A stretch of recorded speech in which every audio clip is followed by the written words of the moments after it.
Olá pessoas, quem fala aqui é Belmiro, bem-vindos, bem-vindas e bem-vindos ao nosso podcast. Estamos fazendo aqui uma sequência, uma série especial sobre o direito do trabalho. Já vimos aí bastante coisa e agora vamos falar sobre remuneração e salário. Então, primeiro temos que falar sobre um breve histórico do salário. A palavra salário provém do grego haus e do latim sal, salis, de que se derivou salarium. Porque antigamente a retribuição do trabalho dos domésticos e dos soldados romanos era feita em troca de determinada quantidade de sal. Fala-se comumente que a história do salário confunde-se com a própria história do direito do trabalho. Na escravidão inexistia recompensa pelo trabalho humano, o escravo era considerado coisa ou objeto, e o trabalho era tido como coisa aviltante, sendo de responsabilidade apenas dos escravos. Então, embora a servidão tenha trazido alteração no processo produtivo, interferindo nas relações entre o capital e o trabalho, inexistia ainda o salário como retribuição pelo trabalho prestado aos senhores feudais. A partir da Revolução Francesa de 1789, diz Everaldo Gaspar Lopes de Andrade, que seguiu-se o sistema do assalariado, também sem disciplinamento, uma vez que ele variava em função da lei da oferta e da procura, tornando o salário uma mercadoria que variava em função da perspectiva econômica. Contra essa estrutura de relacionamento levantaram-se o Manifesto Comunista, em 1848, e a encíclica Rerum Novarum, de 1891. Com o advento do Tratado de Versalhes, é que o salário deixa de ser simples componente do custo final da produção dos bens e serviços, passando a ser disciplinado internacionalmente como forma de socialização, de valorização e de retribuição do trabalho humano, bem como de subsistência do trabalhador e de sua família. Bom, com relação ao conceito e natureza jurídica do salário, existem várias teorias procurando explicar a natureza jurídica do salário. Temos a teoria do crédito alimentício, teoria do direito de personalidade, teoria da contraprestação do trabalho e etc. Então, a primeira das teorias equipara o salário percebido pelo empregado a uma indenização, cujo fundamento seria a contrapartida aos danos físicos ou psíquicos causados ao empregado pelo emprego de sua força e desgaste de suas energias. Uma outra corrente considera o trabalho como prestação e que, por esse motivo, atribui ao salário natureza de contraprestação. Essa tese decorre das características do contrato de trabalho, que é comutativo e oneroso. Assim, cabe ao empregado prestar seus serviços e ao empregador remunerá-lo, que é a contraprestação. A terceira, sustentada por Volia Bonfim Cassar, para que um salário tenha natureza jurídica, direito do empregado em virtude da existência do vínculo empregatício, visto que a prestação de serviços não é necessária para que haja o dever do empregador de pagá-lo, seja pelo tempo à disposição despendido ou por uma das hipóteses de interrupção do contrato de trabalho. Então, na verdade, de modo geral, ainda se defende a natureza alimentícia do salário, já que ele é destinado basicamente ao atendimento de necessidades vitais básicas, não só do trabalhador, mas também da família. E a natureza alimentícia do salário é reconhecida expressamente em nosso ordenamento jurídico brasileiro, visto que a Constituição Federal, no seu artigo 100, parágrafo 1º, assim o considerou expressamente. Então, essa variação de entendimento com relação à natureza do salário também influencia a sua própria conceituação. Então, com isso, podem ser identificadas pelo menos duas teorias que procuram conceituar o salário. A primeira é a teoria da contraprestatividade, que é a troca que o empregado faz com o empregador, fornecendo a sua atividade e recebendo a remuneração correspondente. Mozart Vitor Russomano conceituou o salário como sendo a contraprestação devida pelo empregador em face do serviço desenvolvido pelo empregado. Toda vez que a teoria não abarcou a situação jurídica em que há obrigatoriedade do pagamento do salário, mesmo quando não exista trabalho efetivo, como ocorre, por exemplo, com o período de férias anuais remuneradas. A segunda teoria é a teoria da contraprestação com o contrato de trabalho. Nela, se rejeita a relação direta em trabalho e salário, dando ênfase à relação entre contrato e salário. Adota-se, assim, as ponderações de Maurício Mascaro Nascimento, para que um salário é a totalidade das percepções econômicas dos trabalhadores, qualquer que seja a forma ou meio de pagamento, quer retribuam o trabalho efetivo, os períodos de interrupção de contrato e os descansos computáveis na jornada de trabalho. Vamos agora ver os princípios de proteção ao salário. No ordenamento jurídico, nós temos diversos princípios e regras de proteção ao salário, temos que ver o seguinte. Primeiro temos o princípio da irredutibilidade salarial. Esse princípio de irredutibilidade já está implicitamente previsto na CLT, no artigo 468, que não permite a alteração de cláusula contratual, especialmente a que dispõe sobre o salário em prejuízo do trabalhador. O artigo 7º, inciso 6 da Constituição Federal consagra-o explicitamente, excepcionando apenas a possibilidade de redução salarial por meio de convenção ou acordo coletivo de trabalho. Parece-nos, entretanto, que mesmo havendo previsão em convenção ou acordo coletivo de trabalho, a redução de salário deve ser transitória e respeitar o mínimo existencial indisponível, ou seja, o salário mínimo. Além disso, é preciso verificar em cada caso se realmente há uma transação ou negociação, isto é, se existe uma redução, se a redução salarial implicará, por exemplo, manutenção dos empregos ou de outras vantagens. Se for constatado que houve simplesmente renúncia ao direito fundamental da irredutibilidade salarial em troca de nada, o órgão judicial poderá declarar a nulidade da cláusula prevista no instrumento coletivo de autocomposição por violação dos princípios da irredutibilidade, da razoabilidade e ou da proporcionalidade. Afinal, o inciso 6 deve ser interpretado sistemática e teleologicamente em harmonia com o caput, ambos do artigo 7º da Constituição Federal, de modo que somente será permitida a exceção ao princípio da irredutibilidade salarial se houver efetivamente constatação de que haverá uma contrapartida em prol da melhoria das condições sociais dos trabalhadores. Em outro giro, pode-se afirmar que o artigo 503 da CLT e a Lei 4.923, de 65, no artigo 2º, que admitiam a redução do salário por motivos decorrentes de força maior e dificuldades econômicas da empresa, respectivamente, devem ser interpretados conforme a Constituição, no sentido de que somente será permitida a redução salarial por meio de convenção ou acordo coletivo, e desde que devidamente comprovada, pelo menos, uma das seguintes situações: força maior e ou dificuldades da empresa. Também é importante lembrar que nos termos do parágrafo 3º do artigo 611-A da CLT, com redação dada pela reforma trabalhista, abre aspas, se for pactuada a cláusula que reduz o salário ou a jornada, a convenção coletiva ou acordo coletivo de trabalho deverão prever a proteção dos empregados contra a dispensa imotivada durante o prazo de vigência do instrumento coletivo. Outro princípio é o da inalterabilidade salarial. O artigo 468 da CLT proíbe qualquer forma de alteração salarial impégios. Permite-se a alteração salarial quanto mais benéfica ao empregado, e este princípio está profundamente vinculado ao princípio constitucional da irredutibilidade salarial. Assim, não é válida a alteração que modifique, em prejuízo direto ou indireto para o empregado, a forma de pagamento do salário de quinzenal para mensal. Também não é permitida a alteração de pagamento em comissão para salário fixo ou vice-versa, salvo se o empregado provar, porque salvo se o empregador, o patrão, provar, que o ônus probandi é seu, que a alteração é vantajosa para o trabalhador.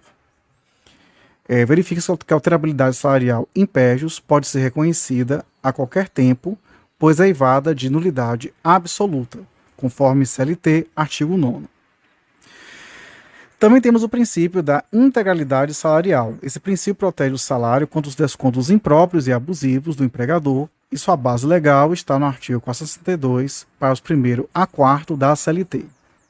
Portanto, é vedado ao empregador efetuar qualquer desconto nos salários do empregado, salvo quando resultar de adiantamentos, de disposições de lei, como contribuições previdenciárias ou imposto de renda retido na fonte, ou de previsão em convenção ou acordo coletivo de trabalho.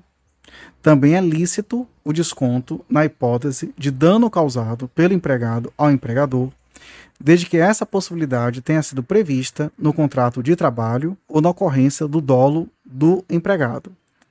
Também é vedado à empresa que mantiver armazém para venda de mercadoria aos empregados ou serviços estimados, proporcionar-lhes prestações in natura ou exercer qualquer coação ou induzimento no sentido de que os empregados se utilizem do armazém ou dos serviços. Quando não for possível o acesso dos empregados a armazém ou serviços não mantidos pela empresa, é lícito à autoridade competente determinar a adoção de que as mercadorias sejam vendidas e os serviços prestados a preços razoáveis, sem o intuito de lucro e sempre benefício dos empregados. Nos termos do parágrafo 4º do artigo 402 da CLT, observadas exceções legais, é vedado às empresas limitar, de qualquer forma, a liberdade dos empregados de dispor sobre o seu salário. O desconto pode ser efetuado quando se tratar de adiantamentos, de autorização legal, como o desconto da contribuição previdenciária e do imposto de renda de pessoa física, da convenção coletiva, do dano causado ao empregado, dano causado pelo empregado ao empregador, desde que haja dolo ou se constar do contrato a previsão para desconto em caso de culpa.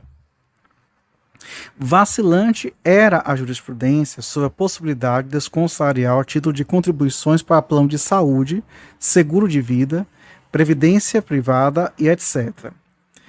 O TST, por sua vez, editou a súmula 342, que diz: descontos salariais efetuados pelo empregador com autorização prévia e por escrito do empregado para ser integrado em planos de assistência odontológica, médico-hospitalar, de seguro, de previdência privada ou de entidade cooperativa, cultural ou recreativa associativa de seus trabalhadores, em seu benefício e de seus dependentes, não afronta o disposto no artigo 472 da CLT, salvo se ficar demonstrada a existência de coação ou de outro defeito que vicie o ato jurídico.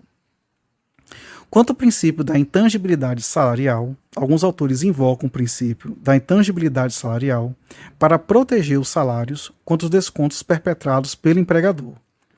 Então, em princípio, esse princípio da intangibilidade não se confunde com o princípio da integralidade, pois a intangibilidade protege os salários contra credores do empregador, enquanto este, que é a integralidade, os protege contra descontos indevidos feitos pelo empregador.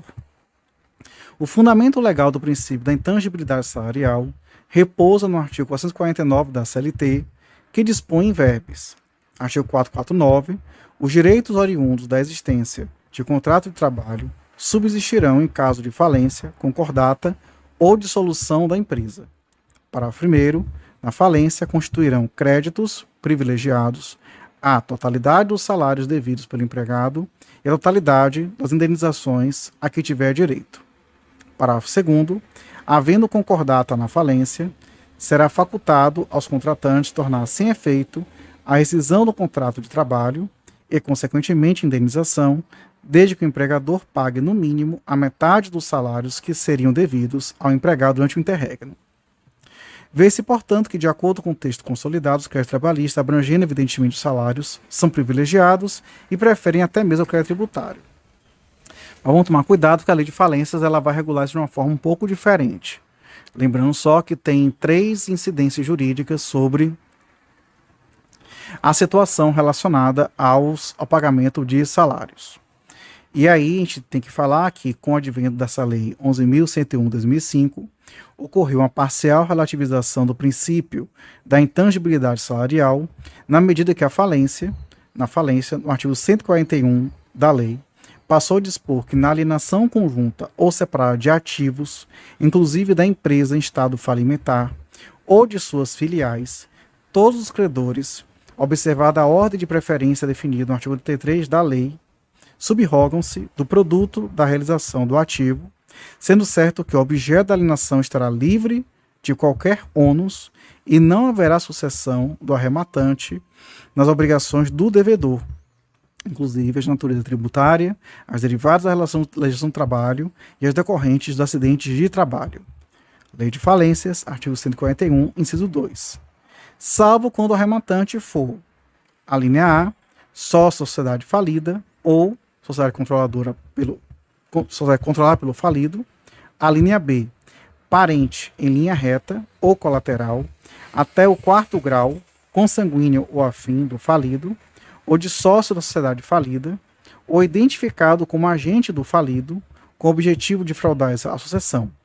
Além disso, os empregados do devedor contratados pelo arrematante serão admitidos mediante novos contratos de trabalho e o arrematante não responde por obrigações decorrentes do contrato anterior. Lei de Falências, artigo 141, parágrafo 2º. A Lei 11.101 de 2005 extinguiu o Instituto da Concordata. Em seu lugar, surgiu a recuperação judicial e extrajudicial. No que tange à recuperação extrajudicial, parece inexistir óbice para incidência de sucessão trabalhista, uma vez que não há regra de exclusão desse instituto em função da interpretação sistemática dos artigos 161, parágrafo 1º, 163, parágrafo 1º e 83 da Lei de Falência. Logo, ainda existiria o princípio ainda incidiria o princípio da intangibilidade salarial. Todavia, no que diz respeito à recuperação judicial, artigo 60, esse parágrafo único da Lei de Falência, dispõe em verbis que, se o plano de recuperação judicial aprovado envolver alienação judicial de filiais ou de unidades produtivas isoladas do devedor, o juiz ordenará a sua realização, observado o artigo 142 da lei. Parágrafo único. O objeto da alienação estará livre de qualquer ônus e não haverá sucessão do arrematante nas obrigações do devedor, inclusive as de natureza tributária, observado o disposto no parágrafo 1º do artigo 151 da lei. Tais dispositivos legais, segundo o STF, não são incompatíveis, portanto, são compatíveis com a Constituição Federal, razão pela qual fica excluída a aplicação da sucessão trabalhista e, consequentemente, o princípio da intangibilidade salarial, no caso, acaba aí sendo um pouco mitigado. Bom, o artigo 455 da CLT também reconhece o princípio da intangibilidade salarial, uma vez que responsabiliza o empreiteiro principal pelos créditos trabalhistas não adimplidos pelo subempreiteiro em relação aos empregados deste. Com relação ao princípio da impenhorabilidade salarial, ele protege o salário contra os credores do empregado. Sua base legal não está na CLT, mas sim no inciso 4 do artigo 133 do Código de Processo Civil, que trata da impenhorabilidade do salário. Tem algumas exceções à incidência do princípio da impenhorabilidade salarial, como no caso do empregado devedor de prestação alimentícia, inclusive com a possibilidade de desconto em folha de pagamento, bem como do empregado condenado ao pagamento de multa por prática de ilícito penal, conforme previsto no artigo 50 e parágrafo do Código Penal. Questão polêmica que diz respeito à possibilidade de penhora de parte do salário do sócio da empresa ou do empregador, pessoa física, para pagamento de crédito trabalhista de outrem. Deve o juiz ponderar no caso concreto, invocando a proporcionalidade, e interpretar o inciso 4 do artigo 103 do CPC, conforme a Constituição, e admitir a penhora de parte do salário ou provento do devedor, de modo a se preservar tanto a dignidade do credor como a do devedor. Nesse sentido, também temos precedente na jurisprudência. O TST, na OJ 153, no entanto, sem atentar ao princípio da proporcionalidade, entende que, mesmo diante do CPC, que ofende direito líquido e certo, a decisão que determina o bloqueio do numerário existente quanto ao salário para satisfação a crédito trabalhista, etc, etc, etc. Por outro lado, o TST vem entendendo que a OJ 153 só se aplica às penhoras realizadas antes da vigência do CPC 2015. Muito bem. Temos ainda outros princípios, retomando, desculpe. Então, temos também outros princípios de proteção ao salário. A Constituição Federal, no artigo 7º, inciso 10, considera crime a retenção dolosa de salário. O dispositivo, segundo o entendimento majoritário, constitui norma de eficácia limitada, dependendo, portanto, de regulamentação através de lei ordinária. Além disso, o artigo 459 da CLT reconhece o princípio da periodicidade do pagamento dos salários, pois o pagamento do salário, qualquer que seja a modalidade de trabalho, não deve ser estipulado por período superior a um mês, salvo no que concerne a comissões, percentagens e gratificações. Nos termos do parágrafo único desse mesmo artigo, quando o pagamento houver sido estipulado por mês, deverá ser efetuado o mais tardar até o 5º dia útil do mês seguinte ao vencido.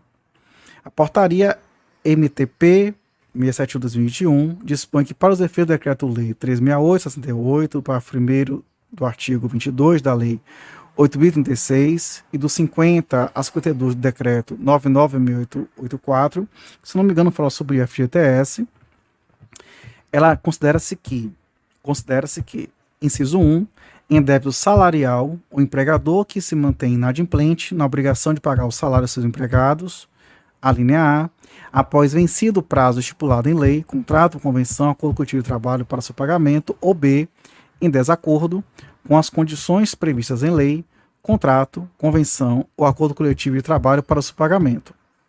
2. Em mora do FGTS, o empregador que se mantém inadimplente na obrigação de depositar o FGTS aos trabalhadores, após vencido o prazo legal de recolhimento das parcelas devidas, no todo ou em parte. E 3. Em mora contumaz salarial, o empregador que estiver em débito salarial, período igual ou superior a 3 meses, sem motivo grave ou relevante, excluídas as causas pertinentes ao risco da atividade econômica. E 4. Em mora contumaz de FGTS, o empregador que estiver em mora de FGTS, período igual ou superior a 3 meses, sem motivo grave ou relevante, excluídas as causas pertinentes ao risco da atividade econômica.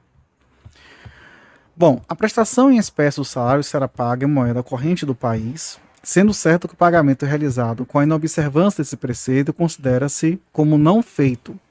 CLT, artigo 463, parágrafo único. Admite-se o pagamento feito em cheque nominal e não cruzado. O pagamento do salário deverá ser feito contra recibo, assinado pelo empregado, e se este for analfabeto, mediante sua impressão digital, ou não sendo essa possível, a seu rogo. CLT, artigo 464. Diz o artigo 450 da CLT, abre aspas, ao empregado chamado a ocupar em comissão interinamente ou em substituição eventual ou temporária, cargo diverso do que exercer na empresa, serão garantidas a contagem do tempo daquele serviço, bem como a volta ao cargo anterior. Como ressalta Valentim Carrion, não há qualquer norma legal no direito do trabalho que determine, como acontece com a administração pública do funcionário, o pagamento ao substituto do mesmo salário do substituído. Aqui a regra basilar é de equiparação, mas exige simultaneidade no tempo, a mesma produtividade e qualidade, e mesmo assim sujeito aos requisitos.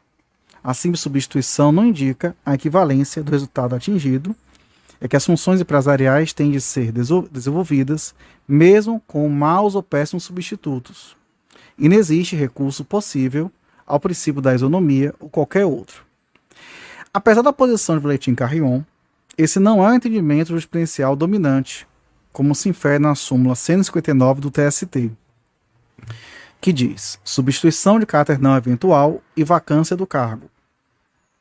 Item 1. Enquanto perdurar a substituição que não tenha caráter meramente eventual, inclusive nas férias, o empregado substituto fará jus ao salário contratual do substituído.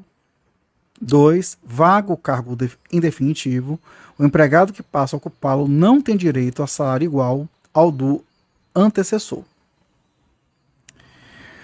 O próximo item é falar sobre a questão da remuneração e do salário.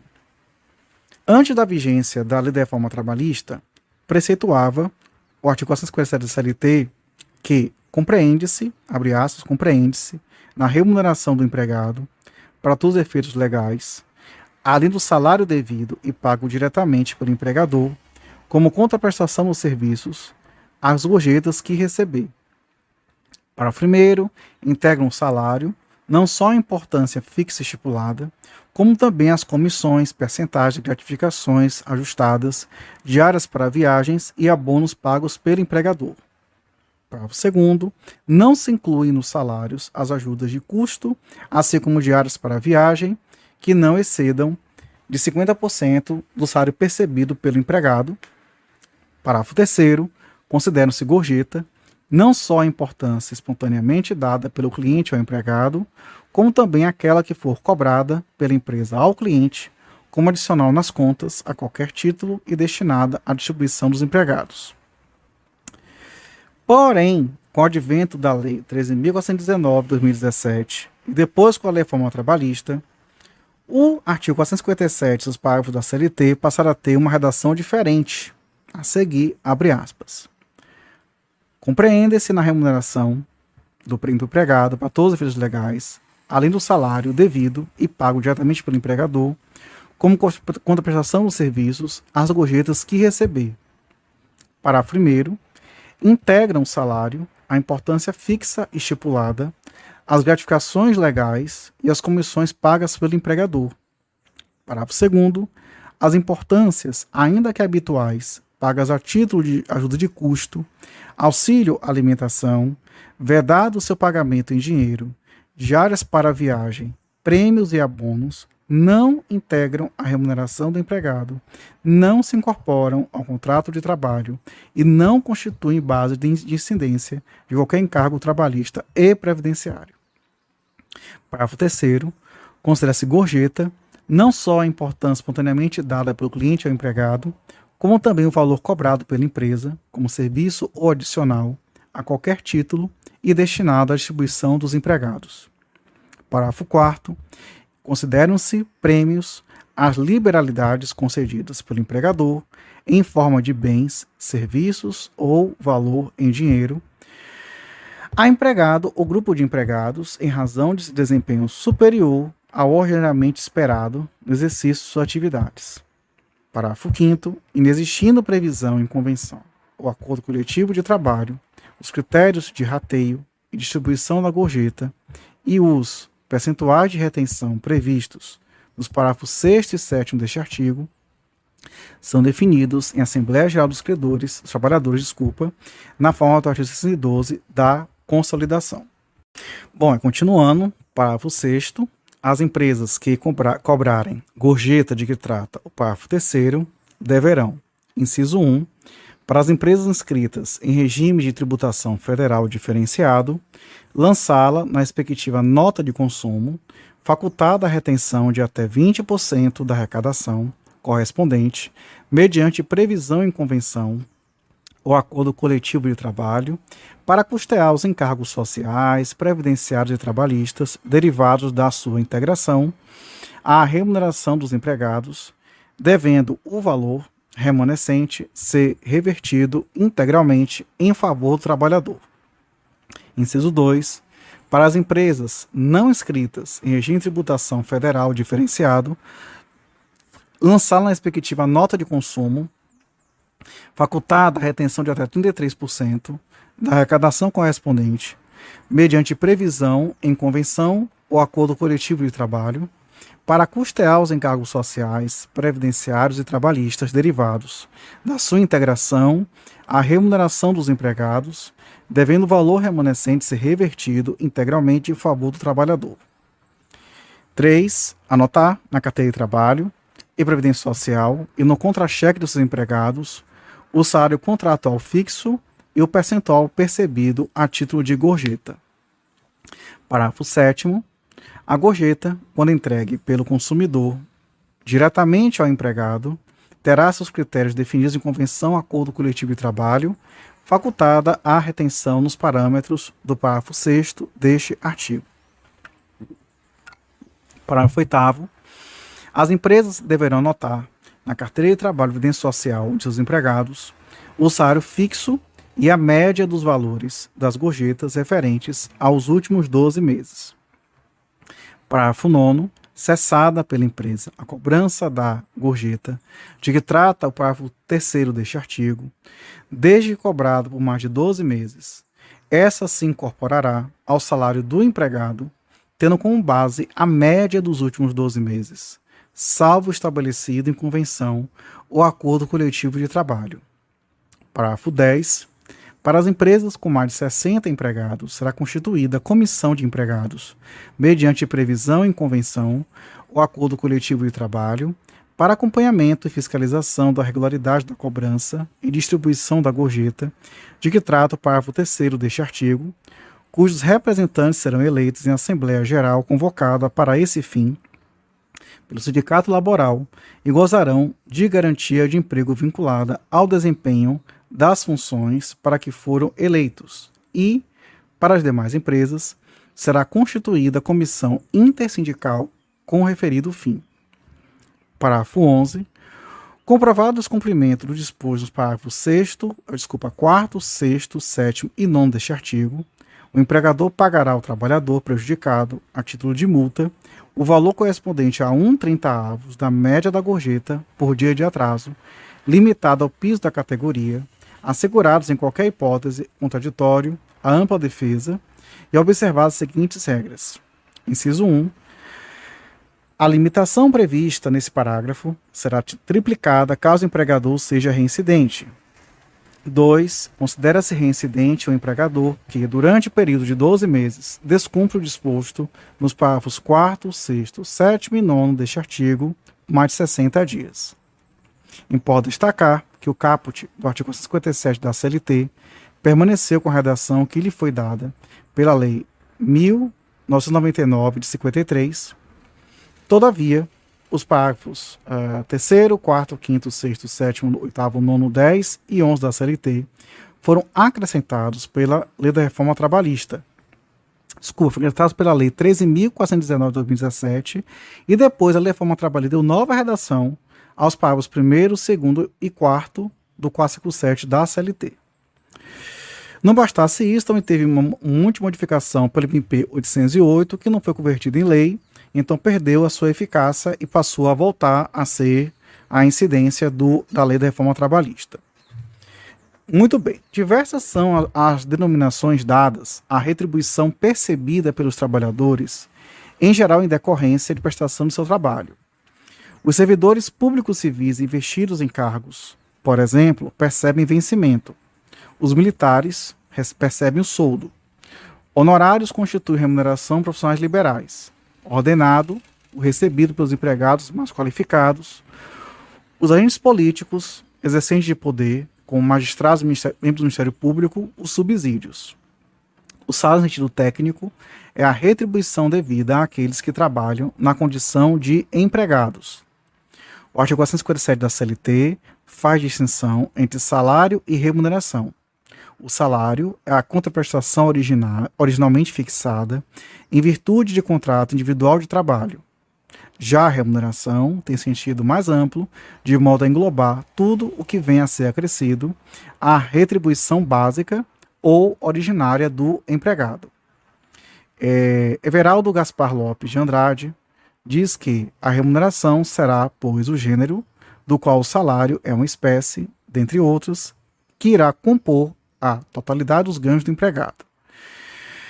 Também leciona, nesse mesmo sentido, a Maurício Mascaro Nascimento, que diz que remuneração, gênero do qual o salário é uma espécie, a remuneração é a totalidade dos pagamentos habitualmente efetuados ao empregado, periodicamente, incluindo as atribuições econômicas emanadas diretamente do empregador, como comissões, gratificações adicionais, prêmios, etc.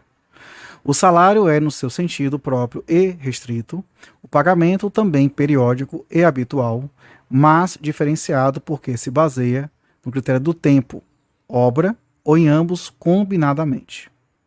De acordo com o artigo 457 da CLT, entretanto, tem-se que remuneração é igual a salário mais gorjeta. Salário é igual à contraprestação devida e paga diretamente pelo empregador em face ao contrato de trabalho. Gorjeta é importância dada espontaneamente pelo cliente ao empregado, facultativa, ou cobrada pela empresa ao cliente como adicional nas contas, a qualquer título, destinada à distribuição aos empregados, que é a chamada gorjeta obrigatória. Ambas constituem remuneração do empregado para todos os efeitos legais. A súmula 354 TST dispõe que as gorjetas cobradas pelo empregador na nota de serviços ou oferecidas espontaneamente pelos clientes integram a remuneração do empregado, não servindo de base de cálculo para as parcelas de aviso prévio, adicional noturno, horas extras e repouso semanal remunerado. Também é importante observar que, apesar de a CLT ser expressa quanto às gorjetas percebidas pelo empregado, não se pode afirmar que seja esta a única espécie de salário indireto, ou seja, que não é pago pelo empregador, pois as gueltas também possuem essa característica. Também é importante ressaltar que as alterações introduzidas pelo parágrafo 2º com essas questões da CLT revelam-se aparentemente inconstitucionais, porque gera um propósito de negar o cara salarial. Muito bem. Então, a gente tem que observar agora os componentes do salário e da remuneração. Além do salário base ou salário fixo, que corresponde à contraprestação mínima pelo tempo que o empregado fica trabalhando ou à disposição do empregador, disciplina o parágrafo 1º do artigo 457 da CLT, com a redação da reforma trabalhista, que integra o salário à importância fixa e estipulada, as gratificações legais e de função e as comissões pagas pelo empregador. A MP não foi convertida em lei, perdeu sua eficácia e passou a vigorar novamente a redação originária do artigo 3 da Lei 13.467 de 2017, que diz o seguinte: integram o salário, a importância fixa estipulada, as gratificações legais e as comissões pagas pelo empregador. O que mudou foi a palavrinha função, que não tem mais. Tá? Muito bem. A nova regra retirou do núcleo salarial as percentagens, as gratificações não previstas em lei, as diárias de viagens, excedentes de 50% e os abonos. Além disso, é importante lembrar que o novo parágrafo 1º do artigo 457 do CLT ignora as posições doutrinárias e da jurisprudência, no sentido de que tal preceito não é numerus clausus. Vale dizer que, além dos elementos expressamente previstos no preceptivo em causa, existem outros no ordenamento jurídico obreiro, como adicionais, o abono, etc. Então, melhor didática, reconhecendo a constitucionalidade parcial, né, dispositivo, envolve parcelas que integram a remuneração e o empregado, que pode se classificar em dois grupos: as parcelas não salariais, integrando o tão somente a remuneração, e as parcelas salariais, formando o complexo salarial do empregado, do trabalhador, né? As parcelas de natureza salarial são as parcelas percebidas com habitualidade pelo trabalhador, como salário base, as comissões, as percentagens, os adicionais, como insalubridade, hora extraordinária, periculosidade, por tempo de serviço, etc., as gratificações, os abonos, como antecipações do registro salarial, por exemplo, a quebra de caixa, TST, súmula 247, e os prêmios. E as parcelas de natureza não salarial são aquelas parcelas de natureza indenizatória, ressarcitória ou instrumental, relacionadas à educação, ao transporte, à assistência médica, ao seguro de vida e acidentes pessoais, à previdência privada e ao vale cultura, à participação nos lucros ou resultados, o abono pecuniário não habitual, as despesas com alimentação, seu empregador filiado ao PAT, que é o Programa de Alimentação ao Trabalhador. Existem ainda parcelas pagas por terceiro, como as gorjetas, gueltas e honorários advocatícios de sucumbência para o advogado empregado. Essas parcelas compõem a remuneração, mas não integram nem se incorporam ao salário do empregado. O novel parágrafo 2º do artigo 457 da CLT, como já foi alertado, retirou a natureza salarial de diversas parcelas, ainda que pagas habitualmente ao trabalhador, como ajuda de custo, de até 50%, auxílio de alimentação, diárias para viagem e prêmios não incorporando o contrato de trabalho, não constituindo base de incidência de encargo trabalhista e previdenciário. Agora vamos ver item a item. Sobre as comissões e as percentagens. As comissões e as percentagens, como componente do salário, constituem tipicamente forma de remuneração por unidade de obra ou serviço, ou seja, não se leva em conta o tempo gasto, e sim a produção alcançada pelo empregado. As comissões, portanto, constituem modalidade salarial variável, cujo pagamento em geral é feito por um percentual sobre o valor do resultado da atividade laboral exercida pelo empregado. Por isso, a doutrina afirma que as comissões possuem sentido mais amplo, uma vez que podem abranger as percentagens. Vale dizer que as comissões podem ser pagas tanto por meio de porcentagens quanto em unidades. O empregado confecciona calçados, por exemplo, pode ter o salário pago em comissões por unidade produzida. Por exemplo, a cada 10 pares produzidos, terá direito a um par de calçados. Ou em percentagens, 10% sobre cada par de calçados produzidos.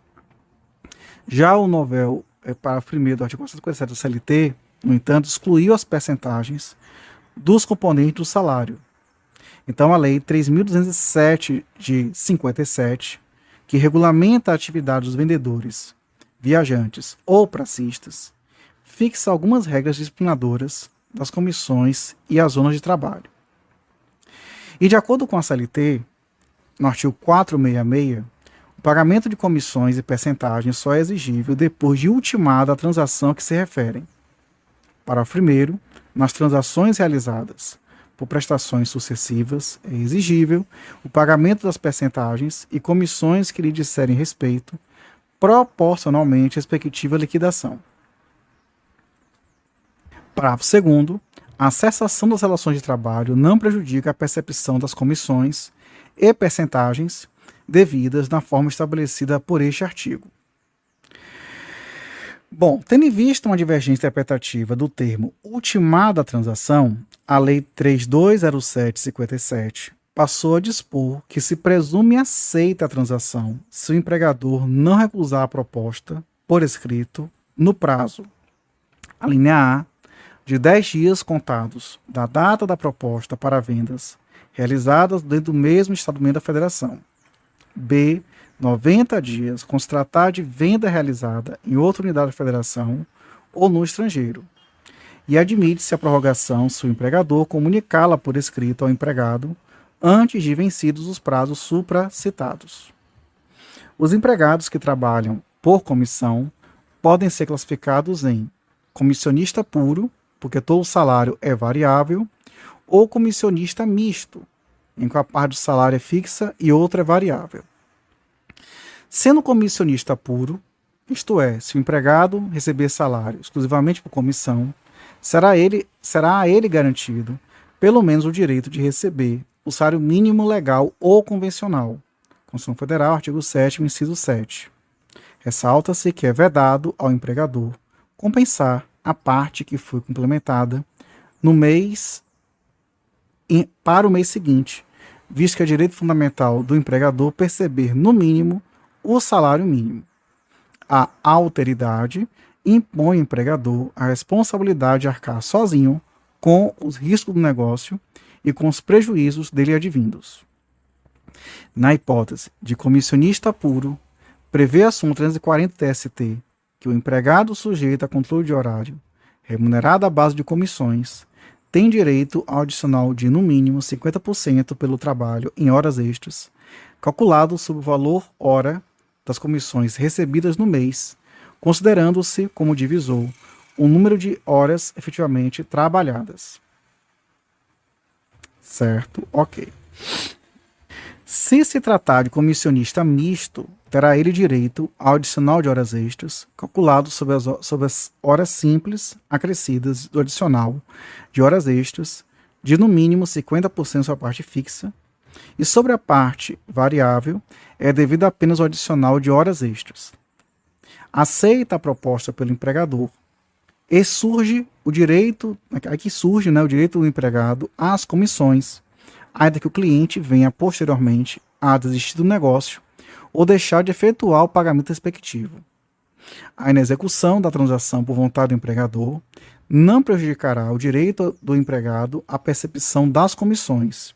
Todavia, no caso de empregador se obrigar por prestações sucessivas, dispõe o artigo 5º da Lei 3.207/57 que o pagamento das comissões em percentagens será exigível de acordo com a ordem de recebimento delas.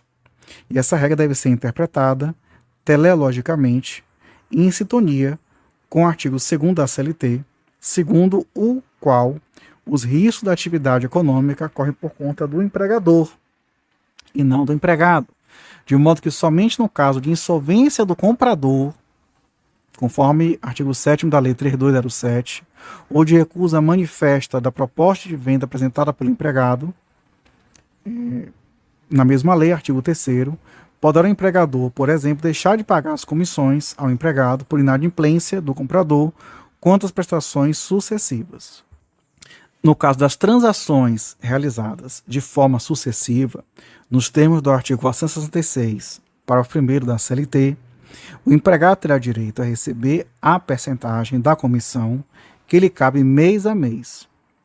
Na hipótese de rescisão contratual, o empregado terá direito a receber mensalmente os valores das comissões que ainda não tenham sido liquidados, bem como as projeções de tais parcelas sobre FGTS, férias proporcionais e 13º salário, observada a data em contrato de trabalho extinto.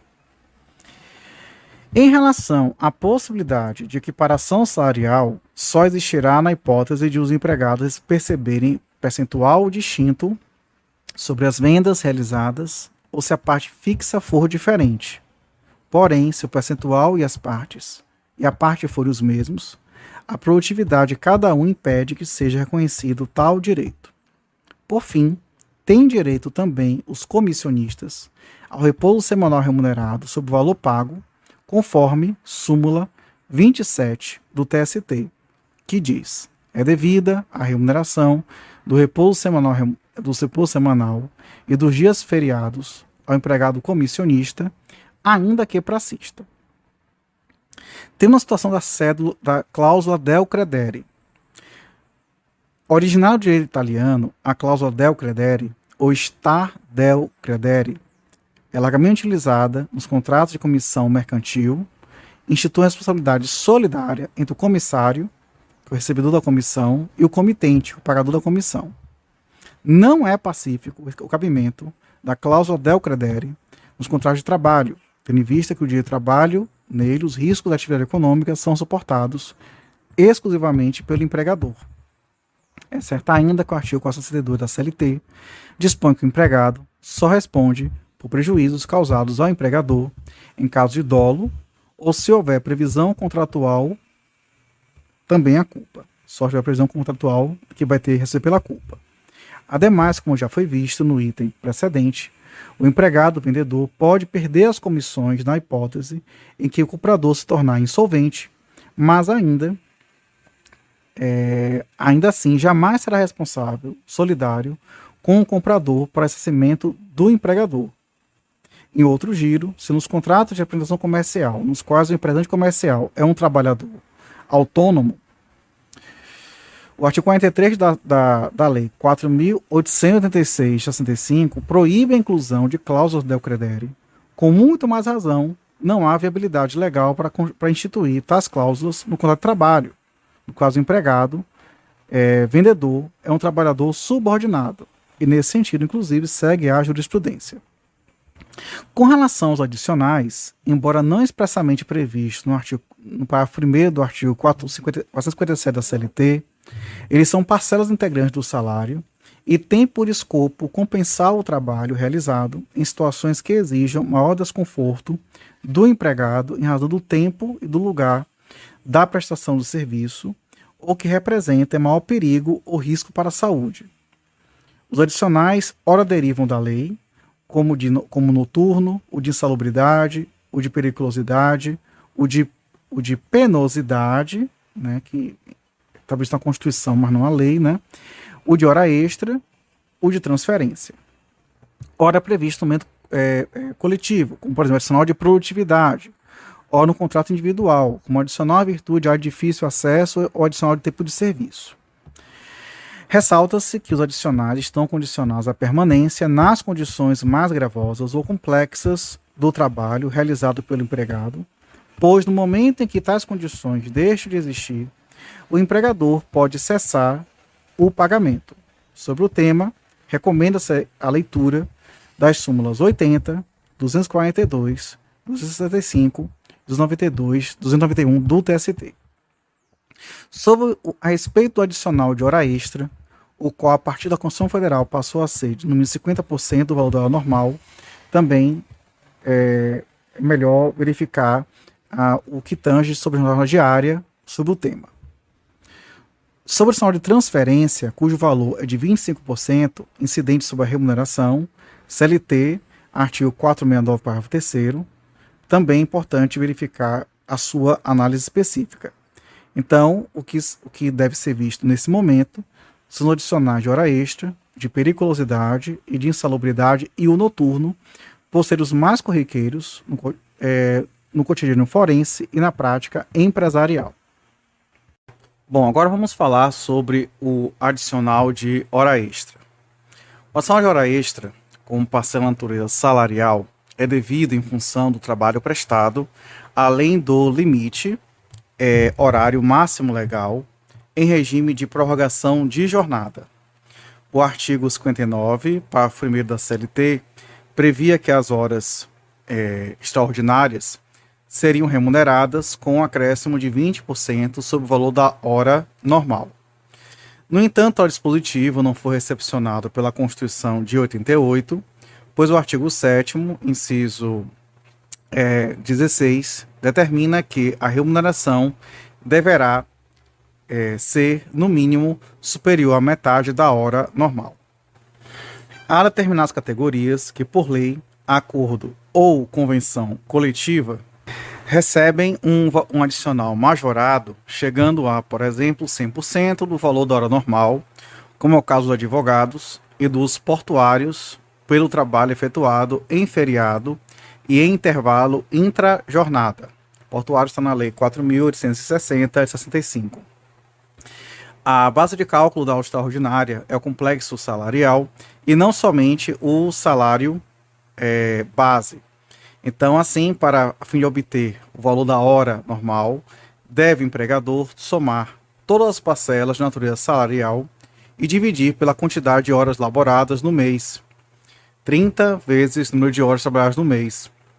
Tal raciocínio evidencia-se claramente na súmula 354 do TST, cujo teor afasta da base de cálculo das horas extras as parcelas pagas por terceiros, que são as gueltas e as gorjetas. Conforme a disposição da súmula 85 do TST, não há pagamento do adicional de horas extras no caso de regime de compensação de horas, instituído por acordo individual, escrito ou negociação coletiva, ou de banco de horas, instituído somente por acordo ou convenção coletiva. No que se refere ao acordo de compensação de horas, é necessário que seja formalizado por escrito. E o TST, na súmula 85, inciso 2, entende que o acordo individual de compensação também é válido e não somente por negociação coletiva. Acordo individual de compensação, tá? Assim, numa semana que o empregado trabalhe por 9 horas de segunda a quinta-feira, para não ter que elaborar os sábados, o trabalho realizado a partir da 9ª hora deve ser remunerado como hora extraordinária, ou seja, 50% sobre o valor da hora normal. A Lei 13.467 de 2017, Lei da Reforma Trabalhista, no entanto, alterou o artigo 59 para permitir, em seus parágrafos 5º e 6º, o banco de horas e o regime de compensação por meio de acordos individuais, sendo que, neste último caso, inclusive por meio de acordo tácito. Essas posições, elas têm uma aparente inconstitucionalidade que podem gerar, inclusive, desemprego estrutural. Tem discussões sobre a incorporação do salário de horas extras habitualmente prestadas e sua repercussão no cálculo de outras parcelas salariais. Assim, é preciso colher as seguintes súmulas. Então, uma delas é: insere-se no cálculo de indenização por antiguidade o salário relativo a serviço extraordinário, desde que habitualmente prestado. TST, súmula 24. A outra diz que a remuneração do serviço suplementar habitualmente prestado integra o cálculo de gratificação natalina prevista na Lei nº 4.090/62. Isso aí quem falou foi a súmula 45. A outra diz que o valor das horas extras habituais integra a remuneração do trabalhador para o cálculo das gratificações semestrais. TST, súmula 115. Com relação aos intervalos concedidos pelo empregador na jornada de trabalho, não previstos em lei, representam tempo à disposição da empresa, remunerados como serviço extraordinário, se acrescidos ao final da jornada. TST, súmula 118. E computam-se no cálculo do repouso semanal remunerado de horas extras habitualmente prestadas, conforme a súmula 172, primeiro, a contratação do serviço suplementar, quando da admissão do trabalhador bancário, é nula. Então, os valores assim ajustados apenas remuneram a jornada normal, sendo devidas as horas extras com adicional de no mínimo 50%, as quais não configuram pré-contratação se pactuadas após a admissão do bancário. Inciso 2. Se tratando de horas extras pré-contratadas, opera-se a prescrição total se a ação não for ajuizada no prazo de 5 anos, a partir da data em que foram suprimidas. TST, súmula 199. Na súmula 291, nós temos dizendo o seguinte: horas extras, habitualidade, supressão, indenização, a supressão total ou parcial pelo empregador de serviço suplementar prestado com habitualidade durante pelo menos um ano, assegura ao empregado o direito à indenização correspondente ao valor de um mês das horas suprimidas, total ou parcialmente, para cada ano, ou fração igual ou superior a 6 meses de prestação de serviço, acima da jornada normal. O cálculo observará a média das horas suplementares dos últimos 12 meses anteriores à mudança, multiplicada pelo valor da hora extra do dia da supressão. TST, súmula 291. Bom, há controvérsias também sobre a aplicação do regime de horas extras na hipótese de intervalo intrajornada suprimido. É bastante recorrente a situação em que o empregado faz uma hora menor de almoço para que ao final do dia possa ir embora mais cedo, compensando o momento em que deveria estar descansando para voltar ao labor. O artigo 71, parágrafo 4º da CLT, versa que, quando o intervalo para repouso e alimentação previsto neste artigo não for concedido pelo empregador, este ficará obrigado a remunerar o período correspondente com um acréscimo de no mínimo 50% sobre o valor da remuneração da hora normal de trabalho. Há autores, como Volha Bonfim Cassar, que entendem que no caso de supressão parcial do intervalo intra-jornada, o empregador deverá pagar somente o valor majorado pela hora efetivamente suprimida, pois consideram que o pagamento também pelo descanso efetivamente gozado ensejaria um bis in idem ao empregador, que pagaria 2 vezes pelo mesmo lapso temporal. Nesse caso, no entanto, entende-se que por se tratar de questão pertinente à higiene, saúde e segurança do trabalho, é norma de ordem pública cuja observância pelos atores sociais não pode ser afastada. A supressão do intervalo intra-jornada, ainda que parcial, implica o dever patronal de pagamento integral do período correspondente e não apenas do suprimido, a terror da súmula 417, inciso 1 do TST, que no particular atrita com a nova redação dada pela Lei 13.467/2017, ao parágrafo 4º do artigo 71 da CLT, a saber, abre aspas, a não concessão ou a concessão parcial do intervalo intra-jornada mínimo para repouso e alimentação a empregados urbanos e rurais implica o pagamento de natureza indenizatória apenas no período suprimido, com acréscimo de 50% sobre o valor da remuneração da hora normal de trabalho. Então, esse novel, parágrafo 4º do artigo 71 da CLT, com a redação dada pela Lei 13.467 de 2017, é manifestamente constitucional, de acordo com a doutrina. Mas, por enquanto, está valendo. Outro adicional é o de insalubridade. O de insalubridade é previsto no artigo 189 da CLT. Ele é a parcela salarial destinada a compensar o trabalho realizado em condições sujeitas a agressões de agentes físicos, como ruído excessivo, químicos, compostos de carbono ou biológicos, doenças encontradas nos hospitais nocivos à saúde do empregado.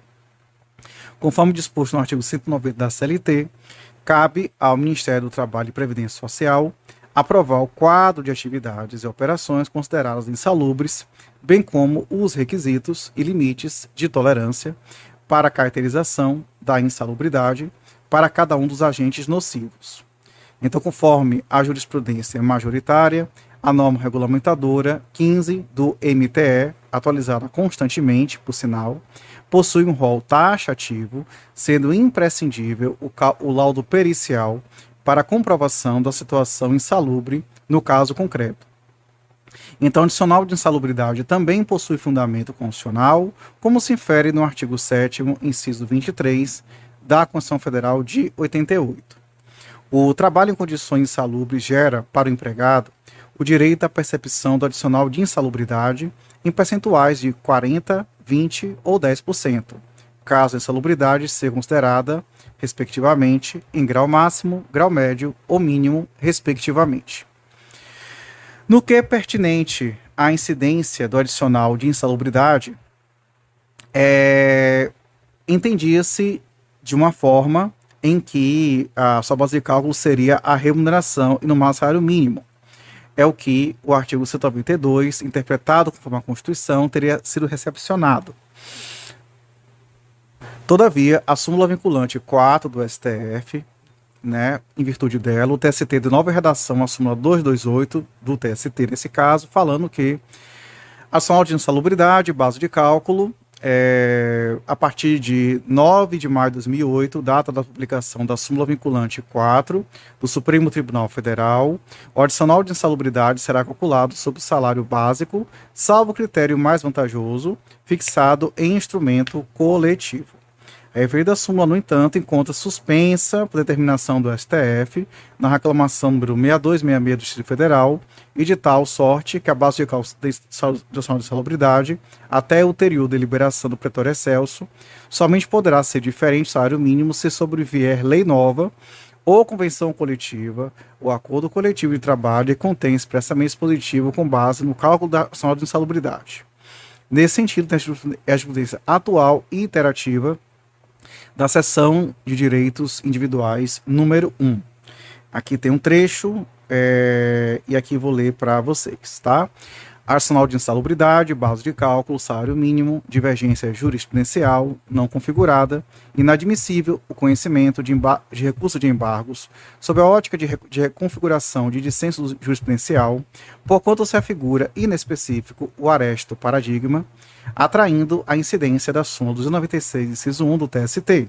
Ademais, a jurisprudência atual dessa subseção, no tocante à base de cálculo adicional de insalubridade, leva em conta decisões do STF a respeito da edição da súmula vinculante 4 e a suspensão da nova redação da súmula 228 desta Corte Superior, reclamação número 6266 do Distrito Federal, e neste contexto, na ausência de lei dispondo sobre a base de cálculo da adicional de insalubridade e inexistindo norma coletiva fixando o critério mais vantajoso, a parcela deverá ser calculada sobre o salário mínimo. Então, em regra, conforme a súmula 47 do TST, a intermitência na prestação de serviços em local insalubre não afasta o direito ao recebimento do adicional de insalubridade. Discute-se bastante se a concessão ou não de equipamentos de proteção individual, EPI, pode afastar ou reduzir o adicional de insalubridade percebido pelo empregado. O TST, na súmula 289, entende que o simples fornecimento do aparelho de proteção pelo empregador não exime do pagamento do adicional de insalubridade. Cabe-lhe tomar as medidas que conduzem à diminuição ou à eliminação da nocividade, entre as quais as relativas ao uso efetivo do equipamento pelo empregador. Assim, em decorrência do poder fiscalizatório do empregador, no caso de recusa do empregado em utilizar o EPI, o vínculo empregatício poderá ser extinto com justa causa, na forma do artigo 158, parágrafo único, a linha B da CLT. Porém, em caso de não utilização do EPI pelo empregado, mesmo que fornecido conforme todas as normas, o adicional será devido, pois cabe ao empregador fiscalizar. Com relação ao adicional de periculosidade, é uma parcela salarial prevista no artigo 193 da CLT, que tem por escopo compensar o trabalho prestado em condições que, por sua natureza ou métodos de trabalho, impliquem risco acentuado em virtude de exposição permanente do trabalhador a: primeiro, inflamáveis, explosivos ou energia elétrica; b, roubos, outras espécies de violência física nas atividades profissionais de segurança pessoal ou patrimonial, conforme Lei 12.740 de 2012. Também atividades de trabalhador em motocicleta, conforme Lei 12.997 de 2014. Também fazem jus ao adicional de periculosidade os empregados que trabalhem em sistema elétrico de potência em condições de risco, ou expostos à radiação ionizante ou substância radioativa. Condições de risco está na OJ 324 e OJ 347, e radiação ionizante ou substância radioativa na OJ 345. Os empregados que laboram com bombas de gasolina, STF, súmula 212, TST, súmula 39, ou exercem atividades em prédios de construção vertical com armazenamento de líquido inflamável, OJ 385, também tem direito ao adicional de periculosidade. E são consideradas atividades ou operações perigosas aquelas previstas na forma da regulamentação aprovada pelo Ministério do Trabalho e Previdência. As atividades perigosas estão arroladas na portaria 3214/78 do Ministério do Trabalho e Previdência. O adicional de periculosidade, tal qual como ocorre com o de insalubridade, é devido ao empregado quando comprovada, mediante prova pericial, a existência das condições que autorizam o seu pagamento. CLT, artigo 195.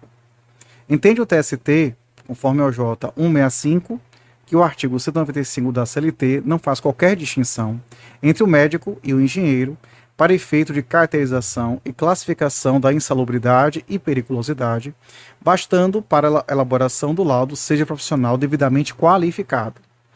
Cumpre lembrar que, nos termos da OJ 406 do TST, o pagamento do adicional de periculosidade efetuado por mera liberalidade da empresa, ainda que de forma proporcional ao tempo de exposição ao risco ou em percentual inferior ao máximo legalmente previsto, dispensa a realização de prova técnica exigida pelo artigo 195 da CLT, pois torna incontroversa a existência do trabalho em condições perigosas.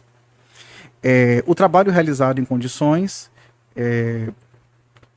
perigosas, conforme o artigo 193, confere ao empregado o direito ao recebimento do adicional de periculosidade de base de 30% sobre sua remuneração, aplicando-se aqui o mesmo raciocínio explicitado anteriormente, que deve ser interpretado no tocante à base de cálculo adicional em tela, conforme o artigo 7º, inciso 23 da Constituição. A súmula 191 do TST dispunha que o adicional de periculosidade incide apenas sobre o salário básico e não sobre o acrescido de outros adicionais. Em relação aos eletricitários, o cálculo do adicional de periculosidade deverá ser efetuado sobre a totalidade das parcelas de natureza salarial. É importante notar, porém, que a parte final da súmula 191 do TST atritava com o artigo 3º da Lei 12.740 de 2012, pois este artigo revogou expressamente a Lei 7369 de 85. Essa revogação, ao que parece, tem também indícios de inconstitucionalidade, enfim. Mas, se superado o vício de constitucionalidade, a base de cálculo adicional de periculosidade, a partir da vigência da Lei 12.740 de 2012, sai de 30% sobre o salário básico para os trabalhadores com exposição permanente a inflamáveis, explosivos ou energia elétrica, bem como a roubos, outras espécies de violência física, nas atividades profissionais de segurança pessoal ou patrimonial e atividades laborativas de motociclistas. Sensível às observações citadas, o TST alterou a súmula 191, que passou a ter a seguinte redação. Vamos falar sobre ela agora. Adicional de periculosidade, incidência, base de cálculo. Inciso 1, ou item 1. O adicional de periculosidade incide apenas sobre o salário básico e não sobre este acrescido dos adicionais. 2. O adicional de periculosidade do empregado eletricitário contratado sob a égide da Lei 7369/85 deve ser calculado sobre a totalidade das parcelas de natureza salarial. Não é válida a norma coletiva mediante a qual se determina a incidência do referido adicional sobre o salário básico.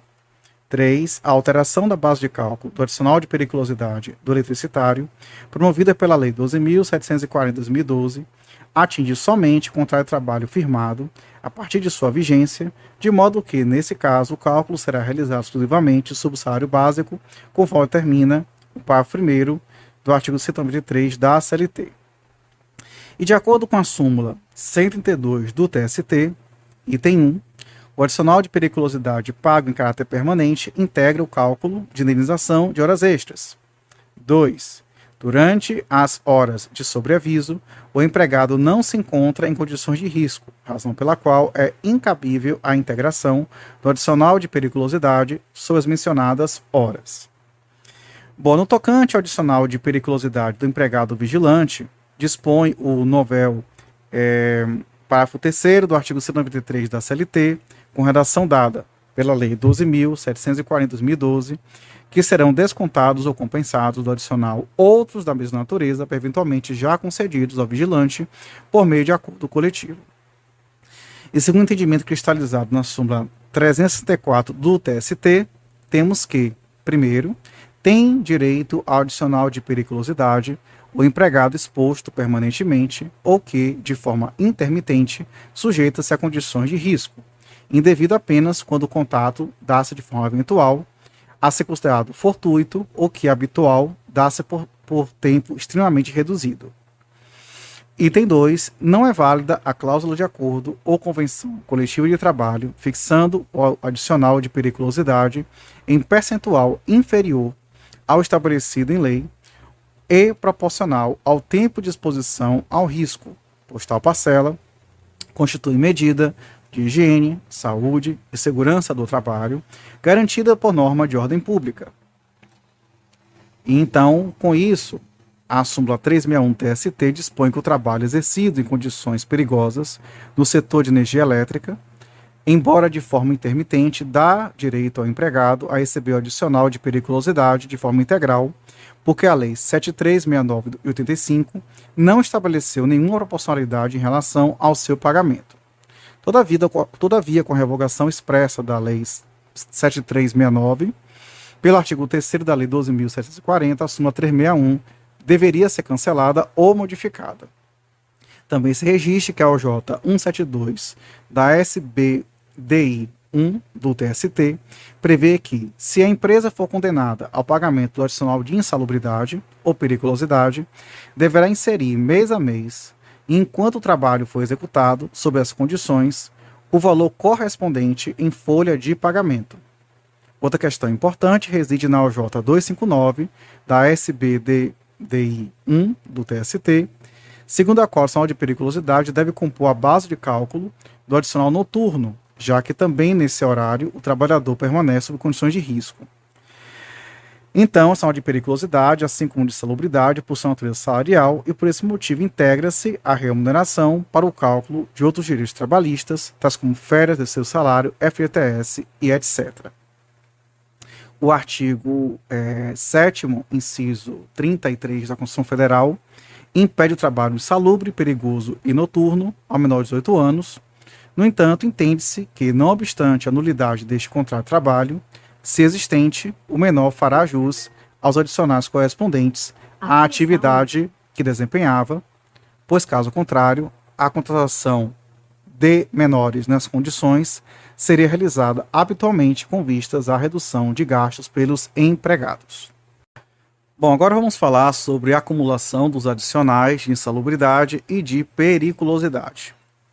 Então, quando o trabalho prestado estiver sujeito às condições que justificam a percepção de ambos adicionais, a lei faculta ao empregado fazer a opção entre o adicional de insalubridade e o de periculosidade, conforme CLT, artigo 193, parágrafo 2º. Por conta da literalidade do referido dispositivo consolidado, a doutrina majoritária sustenta que são inacumuláveis os adicionais de insalubridade e periculosidade. No entanto, a interpretação teleológica da regra em causa autorizaria a possibilidade de acumulação, mormente se for adotada a interpretação conforme a Constituição. Este, porém, não é o entendimento do TST, como se infere no julgado adiante, que, em resumo, ele fala que tem que haver opção ou por um ou por outro. Com relação ao adicional de penosidade, ele também possui fundamento constitucional, conforme o artigo 7º, inciso 23 da Constituição, porém não há nenhuma legislação infraconstitucional que o regule. E por esse motivo, o entendimento majoritário é de que tal norma possui eficácia limitada e ainda não pode ser aplicada nos casos concretos pela Justiça do Trabalho, salvo em caso de regulamentação pela via coletiva. Bom, a Lei de Servidores Públicos Federais traz o conceito de trabalho penoso, porém tal legislação não pode ser aplicada aos empregados por conta de serem situações diferentes, assim, em termos de vínculo, que diz o seguinte: o adicional de atividade penosa será devido aos servidores em exercício em zonas de fronteira ou localidades cujas condições de vida o justifiquem nos termos, condições e limites fixados em regulamento, que está na Lei 8.112, de 90, artigo 71. Com relação ao adicional de transferência, é aquela parcela integrante do salário, previsto no artigo 469 da CLT, e é devido enquanto durar a alteração de domicílio do empregado, sendo seu valor no mínimo de 25% do montante das parcelas de natureza salarial. São requisitos essenciais para a caracterização do direito adicional: primeiro, a alteração do domicílio do empregado e da localidade da prestação do serviço e a provisoriedade da mudança. Vole Bonfim Cassar acrescenta ainda, como requisito, a transferência por real necessidade de serviço. Então, a inexistência desses requisitos pode configurar abuso do poder diretivo do empregador, podendo, em teoria, o empregado utilizar seu direito de resistência para permanecer ou retornar ao local de trabalho anterior. Sabe-se, porém, que esse direito do trabalhador não é muito utilizado, visto que ainda não foi editada a Lei Complementar de Proteção contra a Dispensa Arbitrária no Brasil, como diz a Constituição Federal, artigo 7º, inciso 1. E, lamentavelmente, poucos aplicam a Convenção 158 da OIT, no artigo 4º dela, declarando incidentalmente a consolidade de sua denúncia pelo Presidente da República, como fez, por exemplo, o TRT do Espírito Santo, na sua súmula 42. Entende-se, porém, que existem situações em que a real necessidade da prestação de serviço não precisará ser comprovada.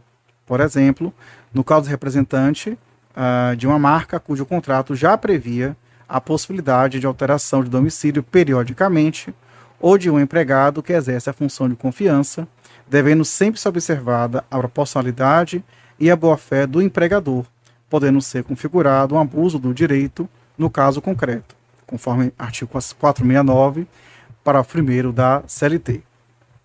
Tal fato não lhe retira o direito de receber o adicional de transferência, conforme preceitua a OJ 113 do TST, nos seguintes termos, abre aspas, adicional de transferência, cargo de confiança ou previsão contratual de transferência devido, desde que a transferência é provisória. O fato de o empregado exercer cargo de confiança ou a existência de previsão de transferência no contrato de trabalho não exclui o direito ao adicional. O pressuposto legal apto a legitimar a percepção do mencionado adicional é a transferência provisória. Ressalta-se que a mudança definitiva não gera o direito ao adicional de transferência, mas tão somente aquela em que reside a característica da provisoriedade. Então, com efeito, a percepção do adicional de transferência não afasta o dever de o empregador arcar com as despesas resultantes da mudança de domicílio do empregado, conforme previsto no artigo 470 da CLT. Trata-se de uma ajuda de custo e, por esse motivo, não integra o salário do empregado. Com relação ao adicional noturno, diz o artigo 73 da CLT que, salvo nos casos de revezamento semanal ou quinzenal, o trabalho noturno terá remuneração superior do diurno e, para esse efeito, sua remuneração terá um acréscimo de 20%, pelo menos, sobre a hora diurna.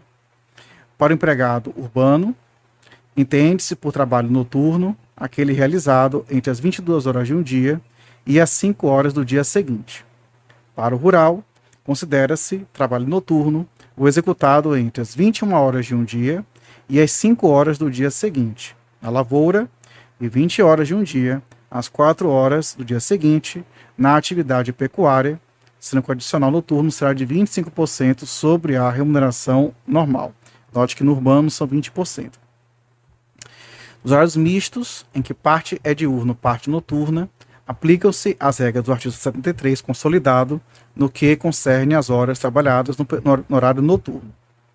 O acréscimo a que se refere o referido artigo, em se tratando de empresas que não mantêm, pela natureza de sua atividade, trabalho noturno habitual, será feito tendo em vista os quantitativos pagos por trabalhos diurnos de natureza semelhante, em relação às empresas cujo trabalho noturno decorra da natureza de suas atividades. O aumento será calculado sobre o salário mínimo geral vigente na região, não sendo devido quando exceder este limite já acrescido da percentagem. CLT, artigo 73, parágrafo 3º. O adicional noturno, pago com habitualidade, integra o salário do empregado para todos os efeitos. Além disso, cumprida integralmente a jornada do período noturno e prorrogada esta, devido também é o adicional quanto às horas prorrogadas. TST, súmula 60. Ou seja, após a jornada noturna, as horas laboradas serão acrescidas do adicional de horas extraordinárias, como se fossem noturnas. Então, temos aqui, por exemplo, a OJ 388 do TST, jornada 12 por 36, jornada mista que compreenda a totalidade do período noturno, ação noturno devido.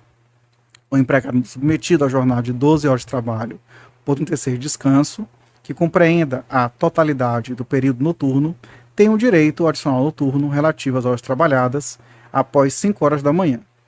A transferência para o turno diurno de trabalho implica a perda do direito ao adicional noturno e ao vigia sujeito ao trabalho noturno é assegurado o direito ao adicional respectivo.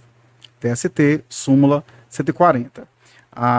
Acima, que eu falei sobre a transferência para o turno diurno, que implica a perda do adicional noturno, está na súmula 265, TST. Temos também o adicional de risco portuário. O adicional de risco portuário é previsto na Lei 4.860/65, que é destinado a todos os trabalhadores que em área portuária prestem serviços em condições insalubres ou perigosas. De outra forma, caracterizada a insalubridade ou a periculosidade, o trabalhador do setor portuário fará jus ao adicional de risco. A lei não faz distinção em trabalhadores que laboram em terminal privativo ou público. Logo, o adicional de risco seria devido ao trabalhador que labora em área portuária. O AOJ 402 do TST diz que adicional de risco portuário, terminal privativo, Lei 4860, indevido. O adicional de risco previsto na lei aplica somente aos portuários que trabalham em portos organizados, não podendo ser conferidos aos que operam em terminal privativo. O STF, com base no princípio da isonomia, formou maioria em 2018 para garantir adicional de risco aos trabalhadores portuários avulsos, assim como é pago aos trabalhadores permanentes, mas quanto à base de cálculo do adicional em tela, colhe-se ainda o seguinte aresto jurisprudencial: adicional de risco portuário, pagamento proporcional ao tempo de exposição. A decisão regional encontra-se em consonância com a OJ 316 do TST, recurso de revista não conhecido, adicional de risco portuário, pagamento complessivo, negociação coletiva. Aí vamos aqui ler o negócio logo, né? A súmula 91 desta corte, do STF, que veda a utilização do salário complessivo é inaplicável à hipótese ora analisada, na qual o agrupamento das parcelas se deu mediante estipulação de cláusula de instrumento coletivo, sendo lícita a previsão. Recurso de vista não conhecido e segue adiante. Bom, o pagamento adicional é proporcional ao tempo efetivo de serviço sob o risco. É o que prevê a OJ 316 do TST. Portuários, adicional de risco, Lei 4.860/65. O adicional de riscos portuários previsto no artigo 14 da lei deve ser proporcional ao tempo de efetivo do serviço considerado sob risco e apenas concedido àqueles que prestam serviço na área portuária. Com relação ao prêmio, em salários adicionais, portanto, o prêmio é uma parcela remuneratória facultativa prometida e paga diretamente pelo empregador com o objetivo de retribuir e estimular a produção individual do empregado ou a produção coletiva da seção ou setor de trabalho. O parágrafo 4º do artigo 457 da CLT, com redação dada pela emenda constitucional, pela reforma trabalhista, passou a definir o prêmio nos seguintes termos. Considera-se prêmios as liberalidades concedidas pelo empregador em forma de bens, serviços ou valor em dinheiro a empregado ou a grupo de empregados em razão do desempenho superior ao ordenamento esperado ao exercício de suas atividades. Houve alguns acréscimos dados pela emenda provisória 808, mas como não foi convertido em lei, voltou a vigorar o texto, né, da Lei 13.467 de 2017. Então, tal como ocorre com a gratificação, o prêmio constitui um suplemento à remuneração do empregado, destinado a recompensá-lo, seja pela eficiência na prestação dos serviços, seja pela assiduidade com que comparece ao trabalho. Então, a distinção entre a gratificação e o prêmio reside no fato de que a gratificação tem, em princípio, caráter coletivo e muitas vezes na determinação do seu valor são notados fatores independentes ou apenas isolados com a ação isolada do empregado beneficiário, sem contar a influência do elemento subjetivo, que é a vontade do empregador, enquanto que o prêmio objetivo é incentivar e recompensar os atributos individuais. O prêmio, portanto, desde que atendidas as características que configuram sua verdadeira natureza jurídica, constitui mera liberalidade patronal, razão pela qual não deve ser conceituado como salário, já que pode ser suprimido ad futuro.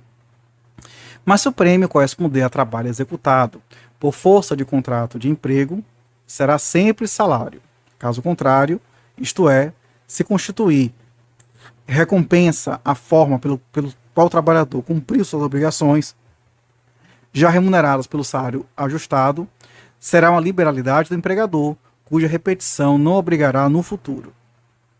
Dada a semelhança entre o prêmio e a gratificação, aplica-se ao prêmio diversas regras que são alusivas à gratificação. Dessa forma, satisfazendo o empregado as condições estipuladas pelo empregador para a concessão do prêmio, este não poderá deixar de se efetuar o pagamento respectivo. É o que estabelece a súmula 209 do TST, que diz que o salário-produção, como outras atividades salário-prêmio e devido, desde que verificada a condição a que estiver subordinado, e não pode ser suprimido unilateralmente quando pago com habitualidade. Então, o novel parágrafo 2º do artigo 457 da CLT, no entanto, dispõe que os prêmios não integram a remuneração do empregado, não se incorporam ao contrato de trabalho e não constituem base de incidência de encargo trabalhista e previdenciário. Mas se o prêmio for pago mais de uma vez por ano, está caracterizada a habitualidade e, nesse caso, pensa-se que ele será atraído para o núcleo central, integrando o contrato de trabalho e incidindo para fins de encargos fiscais, trabalhistas e previdenciários. Sobre o prêmio, a jurisprudência caminha na seguinte direção. Vamos aqui ver um julgado que diz assim: prêmio, natureza salarial, repercussões. Os prêmios quitados ao longo do contrato de trabalho de forma habitual ao vendedor comissionista puro são dotados de natureza salarial, se enquadrando na modalidade de salário-condição, porquanto são pagos em decorrência da eficiência e da produtividade do empregado ao alcançar determinada meta, sendo nítido o seu caráter remuneratório. destarte deverão repercutir sobre outras parcelas que adotam a remuneração com base de cálculo, inclusive repouso remunerado, etc. Esse aqui foi o julgado do TRT, terceira região. E aqui tem outro julgado também, só que do TST e por aí afora. Então, o novel, parágrafo 2º do artigo 457 da CLT, porém, retira a natureza salarial do prêmio, ainda que pago com habitualidade pelo empregador. E este novo dispositivo está aivado de consolidade, conforme já foi dito antes. Com relação às gratificações, elas constituem liberalidades do empregador, daí a sua semelhança com o prêmio, como já visto antes, e apesar da literalidade da redação anterior, do parágrafo 1º do artigo 457 da CLT, os tribunais vinham admitindo como gratificação não somente as ajustadas, como também aquelas gratificações pagas mais de uma vez ao empregado. Em regra, as gratificações são pagas aos empregados ocupantes de funções ou cargos de confiança. São gratificações de função, agora expressamente previstas na nova redação dada pela MP 808. Só que ela saiu, perdeu a eficácia e voltou a vigorar a Lei 13.467. Então, a lei das gratificações previstas em lei, existem outras previstas em instrumentos de autocomposição ou decorrentes de costumes, como a gratificação por tempo de serviço, por quebra de caixa, a semestral, entre outras.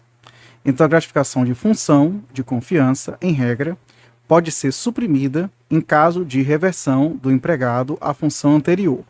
Porém, a jurisprudência aponta no sentido de que a gratificação de função exercida por pelo menos 10 anos incorpora-se ao salário, não podendo o empregador reduzi-la ou suprimi-la.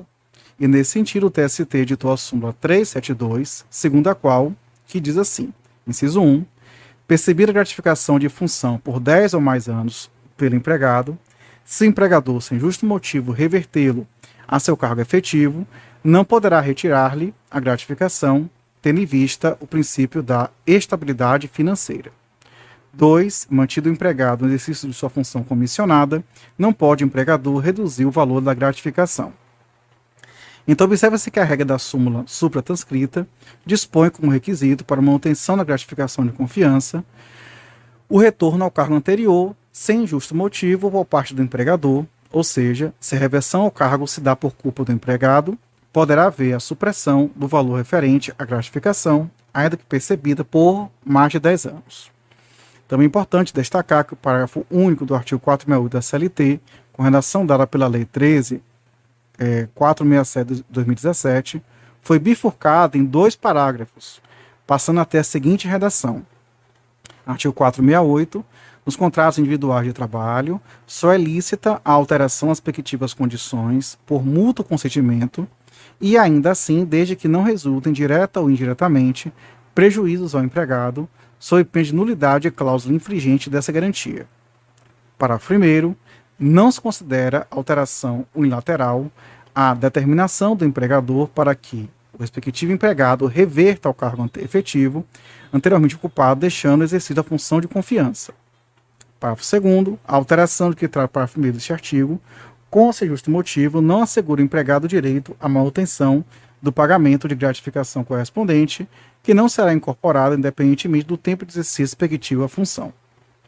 Então, vale dizer que o novo parágrafo 2º do artigo 468 da CLT acaba atritando com a súmula 372 do TST, que reconhece o princípio da estabilidade financeira do empregado, que percebeu por mais de 10 anos a gratificação de função. Nesse sentido, o enunciado 26 da segunda jornada de direito material processual do trabalho aprovou as seguintes teses. Inciso item 1. Uma vez percebida a gratificação de função por 10 ou mais anos pelo empregado, se o empregador, sem justo motivo, revertê-lo ao seu cargo efetivo, não poderá retirar-lhe a gratificação, tendo em vista os princípios da razoabilidade, proporcionalidade e segurança jurídica, garantidores da estabilidade financeira. 2. Mantido o empregado no exercício da função comissionada, não pode o empregador reduzir o valor da gratificação. Existe outra gratificação, a chamada gratificação de quebra de caixa, recebida pelos bancários, conforme disposto na súmula 247 do TST, que integra o salário para todos os efeitos legais. Tal gratificação possui fundamento no parágrafo 1º do artigo 462 da CLT, cujo teor versa sobre a possibilidade do empregador realizar descontos nos salários do empregado se previamente acordado. Assim, ao bancário que age cuidadosamente, a gratificação pela quebra de caixa se mostra como incentivo que visa atenuar os déficits no instante do fechamento do caixa.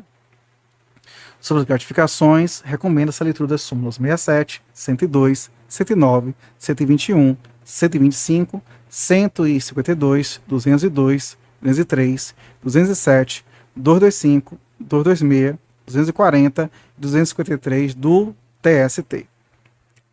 Bom, esse episódio já está bastante grande. Tem muita coisa ainda a ser falada sobre esse tema voltado para remuneração e salário, mas deixaremos para o próximo episódio. Então ficamos por aqui. Um abraço e tchau, tchau.